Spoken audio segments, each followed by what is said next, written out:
Salam sejahtera buat seluruh jemaat, pemirsa, keluarga kami hamba-hamba Tuhan yang diberkati oleh Tuhan. Ibadah subuh pagi hari ini kita awali dengan mengangkat lagu penyembahan. Ku datang, ku datang padamu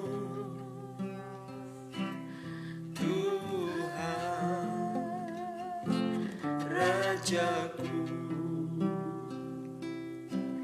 sujud bertelut di hadapanmu, menyembahmu.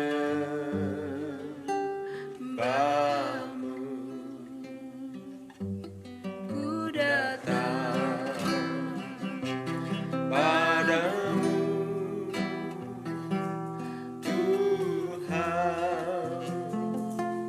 Rajaku, sujud bertelut di hadapanmu, menyembahmu.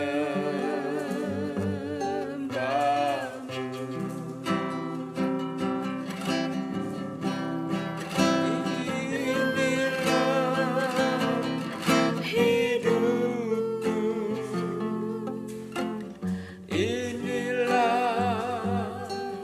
keadaanku,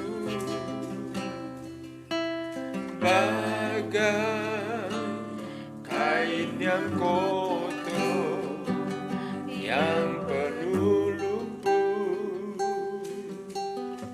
Inilah hidupku, yes. Inilah keadaanku, layakkan diri untuk menyembahmu Tuhan. Inilah hidupku, inilah keadaanku, bagai kain yang kotor yang penuh lumpur. Oh Yesus, inilah hidupku, inilah keadaanku, layakkan diriku untuk menyembahmu Tuhan. Layakkan diriku untuk menyembahmu Tuhan. Layakkan ku hampiri tahtamu, layakkan ku memuji sembahmu, layakkan aku di hadapanmu merasakan, menikmati hadiratmu. Layakkan ku hampiri tahtamu, layakkan ku memuji sembahmu, layakkan aku di hadapanmu merasakan, menikmati hadiratmu.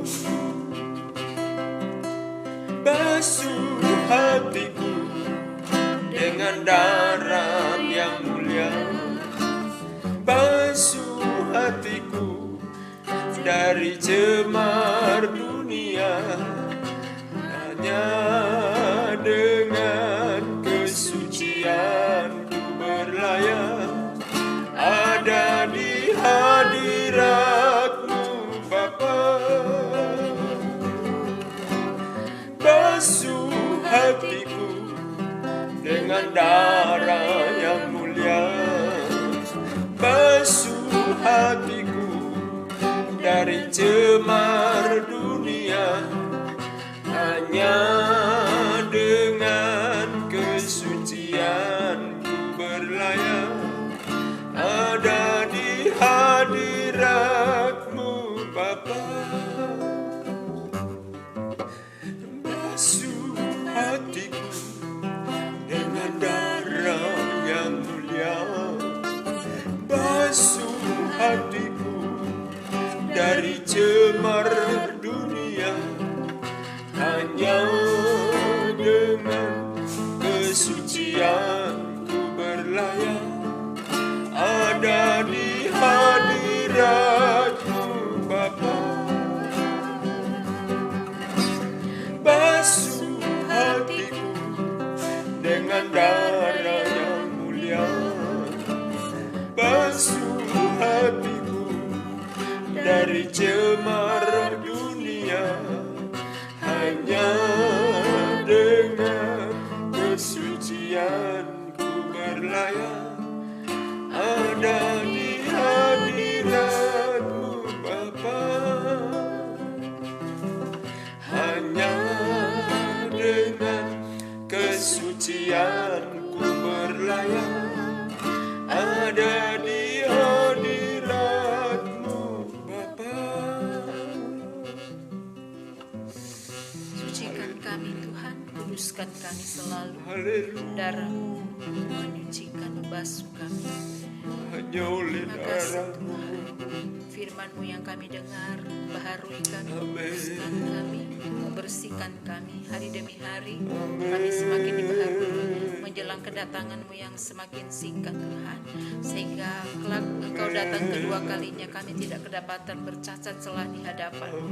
Sebab itu Tuhan, biar kami semakin berkurang-kurang, Engkau semakin bertambah-tambah. Basuh dan kuduskan, tahirkan kami, agar kami, Tuhan Yesus, senantiasa berlayak di hadapan-Mu. Amin. Pagi hari ini Tuhan, kami membuka hati untuk Makasih, firman-Mu, Tuhan. terus berbicara, mengingatkan kami, membaharui kami. Kasih Roh Kudus yang manis, berkaryalah Engkau di setiap kehidupan kami semuanya. Ampuni segala dosa dan kesalahan kami sambut sabda-Mu Tuhan, di dalam berkat nama Tuhan Yesus Kristus, kekasih jiwa kami. Haleluya. Amin. Amin. Kita membaca dalam Lukas pasal 15. Kita baca secara bergantian 5 ayat 1 orang, dan saya akan mulai membaca dalam nama Tuhan Yesus Kristus. Perumpamaan tentang domba yang hilang. Para pemungut cukai dan orang-orang berdosa biasanya datang kepada Yesus untuk mendengarkan Dia. Maka bersungut-sungutlah orang-orang Farisi dan ahli Taurat, katanya, Ia menerima orang-orang berdosa dan makan bersama-sama dengan mereka. Lalu Ia mengatakan perumpamaan ini kepada mereka. Siapakah di antara kamu yang mempunyai 100 ekor domba, dan jikalau ia kehilangan seekor di antaranya, tidak meninggalkan yang 99 ekor di padang gurun, dan pergi mencari yang sesat itu sampai ia menemukannya. Dan kalau ia telah menemukannya, ia meletakkannya di atas bahunya dengan gembira. Dan setibanya di rumah, ia memanggil sahabat-sahabat dan tetangga-tetangganya serta berkata kepada mereka, bersukacitalah bersama-sama dengan aku, sebab dombaku yang hilang itu telah kutemukan. Aku berkata kepadamu, demikian juga akan ada sukacita di sorga karena satu orang berdosa yang bertobat, lebih daripada sukacita karena 99 orang benar dan yang tidak memerlukan pertobatan. Perumpamaan tentang dirham yang hilang. Atau perempuan manakah yang mempunyai 10 dirham, dan jika ia kehilangan satu di antaranya, tidak menyalakan pelita dan menyapu rumah serta mencarinya dengan cermat sampai ia menemukannya.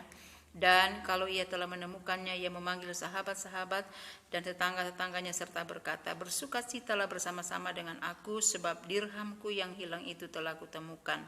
Aku berkata kepadamu, demikian juga akan ada sukacita pada malaikat-malaikat Allah karena satu orang berdosa yang bertobat. Perumpamaan tentang anak yang hilang. Yesus berkata lagi, ada seorang mempunyai 2 anak laki-laki. Kata yang bungsu kepada ayahnya, Bapa, berikanlah kepadaku bagian harta milik kita yang menjadi hakku. Lalu ayahnya membagi-bagikan harta kekayaan itu di antara mereka. Beberapa hari kemudian anak bungsu itu menjual seluruh bagiannya itu, lalu pergi ke negeri yang jauh. Di sana ia memboroskan harta miliknya itu dengan hidup berfoya-foya. Setelah dihabiskannya semuanya, timbullah bencana kelaparan di dalam negeri itu, dan ia pun mulai melarat. Lalu ia pergi dan bekerja pada seorang majikan di negeri O itu. Orang itu menyuruhnya ke ladang untuk menjaga babinya. Lalu ia ingin mengisi perutnya dengan ampas yang menjadi makanan babi itu, tetapi tidak seorang pun yang memberikannya kepadanya. Lalu ia menyadari keadaannya, katanya, betapa banyaknya orang upahan Bapakku yang berlimpah-limpah makanannya, tetapi aku di sini mati kelaparan. Aku akan bangkit dan pergi kepada Bapakku dan berkata kepadanya, Bapa, aku telah berdosa terhadap sorga dan terhadap Bapa. Aku tidak layak lagi disebutkan anak Bapa. Jadikanlah aku sebagai salah seorang upahan Bapa. Maka bangkitlah ia dan pergi kepada bapaknya. Ketika ia masih jauh, ayahnya telah melihatnya, lalu tergeraklah hatinya oleh belas kasihan. Ayahnya itu berlari mendapatkan dia, lalu merangkul dan mencium dia. Kata anak itu kepadanya, Bapa, aku telah berdosa terhadap surga dan terhadap Bapa. Aku tidak layak lagi disebutkan anak Bapa. Tetapi ayah itu berkata kepada hamba-hambanya, lekaslah bawa kemari jubah yang terbaik, pakaikanlah itu kepadanya, dan kenakanlah cincin pada jarinya dan sepatu pada kakinya. Dan ambillah anak lembu tambun itu, sembelihlah dia, dan marilah kita makan dan bersuka cita. Sebab anakku ini telah mati dan menjadi hidup kembali. Ia telah hilang dan didapat kembali, maka mulailah mereka bersukaria. Tetapi anaknya yang sulung berada di ladang, dan ketika ia pulang dan dekat ke rumah, ia mendengar bunyi seruling dan nyanyian tari-tarian. Lalu ia memanggil salah seorang hamba dan bertanya kepadanya, apa artinya semuanya itu? Jawab hamba itu, adikmu telah kembali dan ayahmu telah menyembelih anak lembu tambun karena ia mendapatnya kembali dengan sehat. Maka marahlah anak sulung itu dan ia tidak mau masuk. Lalu ayahnya keluar dan berbicara dengan dia, tetapi ia menjawab ayahnya, katanya, telah bertahun-tahun aku melayani Bapa dan belum pernah aku melanggar perintah Bapa. Tetapi kepadaku belum pernah Bapa memberikan seekor anak kambing untuk bersukacita dengan sahabat-sahabatku. Tetapi baru saja datang anak Bapa yang telah memboroskan harta kekayaan Bapa bersama-sama dengan pelacur-pelacur, maka Bapa menyembelih anak lembu tambun itu untuk dia. Kata ayahnya kepadanya, anakku, engkau selalu bersama-sama dengan aku dan segala kepunyaanku adalah kepunyaanmu. Kita patut bersukacita dan bergembira karena adikmu telah mati dan menjadi hidup kembali. Ia telah hilang dan didapat kembali. Motivasi. Mungkin itu yang dapat kita sematkan kepada Lukas pasal 15 ini sebagai judul dari renungan kita. Ya, saudara-saudara yang dikasihi oleh Tuhan, ada 3 perikop, masing-masing kita sematkan kata motivasi. Domba kenapa bisa hilang? Mungkin dia salah motivasi. Ya, motivasinya mencari rumput, motivasinya datang ke gereja, ya, haleluya. Ini domba, gambaran domba anak Tuhan. Salah, jadi dia bisa hilang.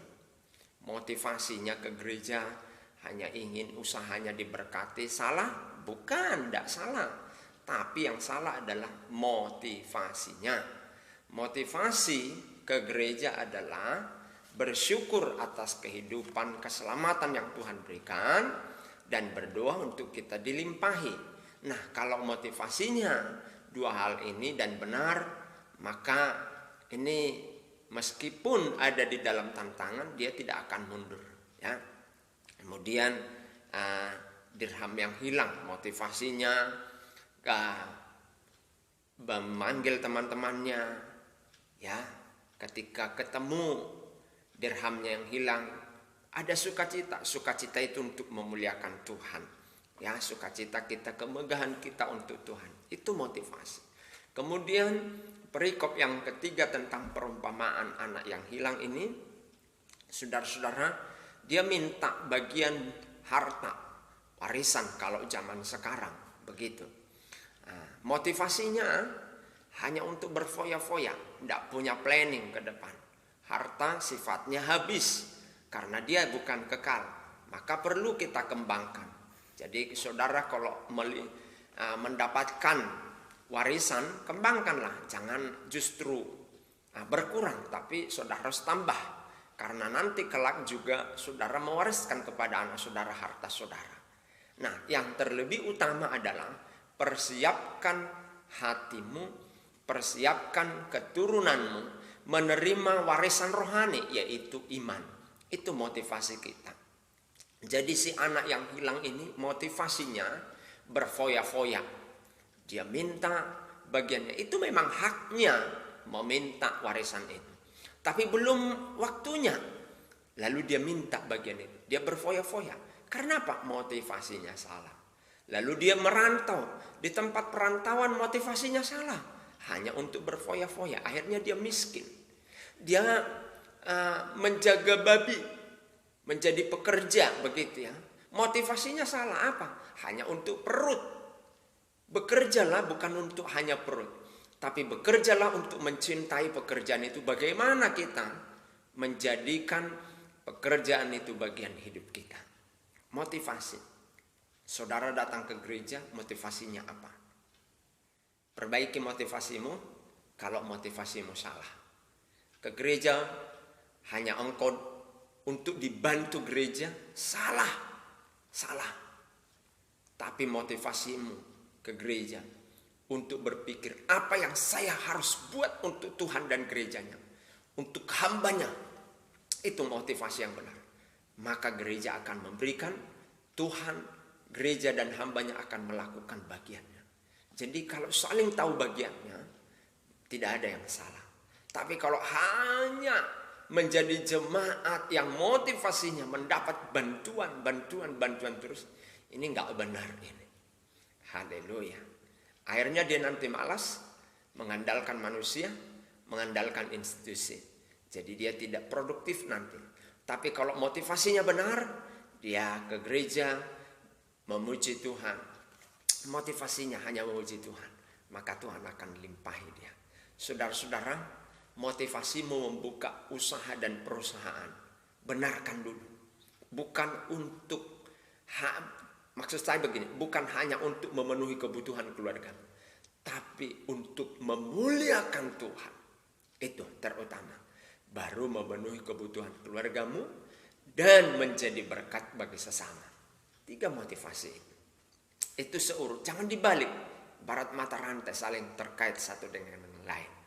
Puji Tuhan, Tuhan memberkati kita. Haleluya. Haleluya.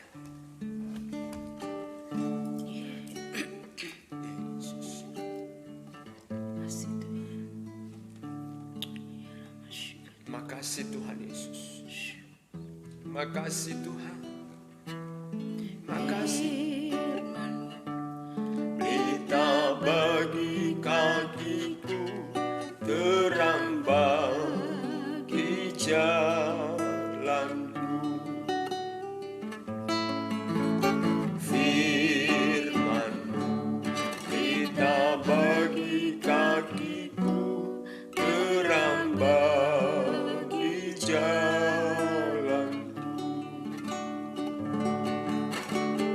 Waktu ku bimbang dan hilang jalanku, tetaplah Kau di sisiku, dan takkan ku takut asal Kau disertaku, besertaku selamanya.